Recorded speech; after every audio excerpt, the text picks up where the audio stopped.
خدا کا کلام سنا بہت، کیا سمجھا بھی۔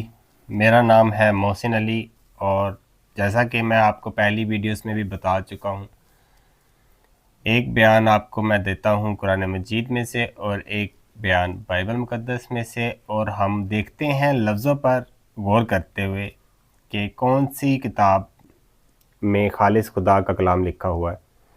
اس کی میں آپ کو ایک مثال دیتا ہوں۔ ہم جانتے ہیں کہ موسیٰ علیہ السلام کوہ طور یا کوہ سینا پر خدا سے بات کرنے کے لیے جایا کرتے تھے، اور اگر موسیٰ علیہ السلام کسی کتاب کو لکھتے ہیں تو وہ اپنی کتاب میں یوں لکھیں گے کہ خدا نے مجھے بلایا، اور جب بنی اسرائیل دیکھیں گے کہ موسیٰ علیہ السلام خدا سے بات کرنے کے لیے جا رہے ہیں، تو بنی اسرائیل اگر کوئی کتاب لکھیں گے یا بنی اسرائیل کے کوئی بزرگ، تو وہ یوں لکھیں گے کہ خدا نے موسیٰ علیہ السلام کو بلایا، اور اگر کسی کتاب کا مصنف خود خدا ہے تو خدا کو اپنی کتاب میں یوں لکھنا چاہیے کہ ہم نے موسیٰ کو بلایا۔ آپ جملوں پہ غور کر سکتے ہیں۔ ایک کتاب کہہ رہی ہے ہم نے موسیٰ کو بلایا، ایک کتاب کہہ رہی ہے خدا نے مجھے بلایا، اور ایک کتاب کہہ رہی ہے خدا نے موسیٰ کو بلایا۔ آج کی اس ویڈیو میں آپ کو سلیمان علیہ السلام کے بارے میں کچھ بیانات ایک بائبل مقدس میں سے، ایک قرآن مجید میں سے بتاؤں گا، اور ہم دیکھیں گے، انداز کلام پر غور کریں گے کہ کون سی کتاب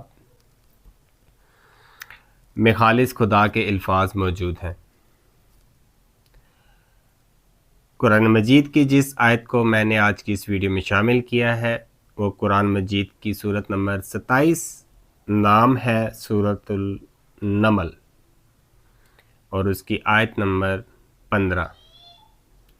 اور اسی طرح بائبل مقدس کو جب ہم پڑھتے ہیں تو بائبل مقدس میں جس کتاب کی آیت کو میں نے شامل کیا ہے، کتاب کا نام ہے پہلا سلاطین، باب نمبر 4 اور آیت نمبر 29۔ ایک کتاب میں یوں لکھا ہوا ہے، یعنی قرآن مجید یا بائبل مقدس میں سے تحقیق آپ نے کرنی ہے اور ڈھونڈنا آپ نے ہے کہ کون سی کتاب میں کون سا بیان لکھا ہوا ہے۔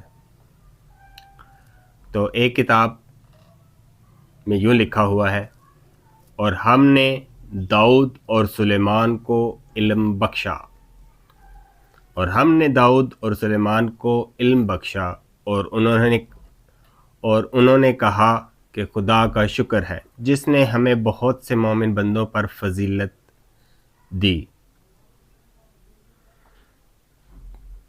اور دوسری کتاب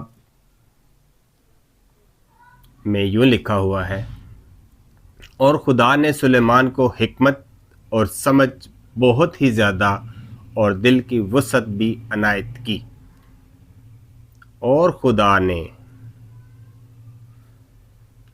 خدا نے سلیمان کو حکمت اور سمجھ بہت ہی زیادہ اور دل کی وسعت بھی عطا کی۔ یعنی ایک کتاب کہتی ہے خدا نے سلیمان کو، اور ایک کتاب کہتی ہے ہم نے داؤد اور سلیمان کو۔ آیات میں نے دونوں کتابوں میں سے آپ کو دیں۔ اب آپ کا کام ہے تحقیق کریں، غور کریں اور فکر کریں۔ یہ بیانات میں آپ کو اس لیے بتاتا ہوں کہ دنیا میں خدا کا کلام موجود ہے، اور ہم اس کو پہچاننے میں سستی کر رہے ہیں۔ خدا سے دعا ہے کہ وہ ہمیں علم عطا کرے تاکہ ہم اس کے کلام کو پہچان سکیں۔ تحقیق اور غور و فکر سے ہی ہم حق کو پہچان سکتے ہیں، نہ کہ طاقت کے استعمال اور اختیارات سے۔ خدا رب العالمین کی حمد کرتے ہوئے اور خدا رب العالمین کا شکر ادا کرتے ہوئے آپ لوگوں سے اجازت چاہتا ہوں. خدا حافظ.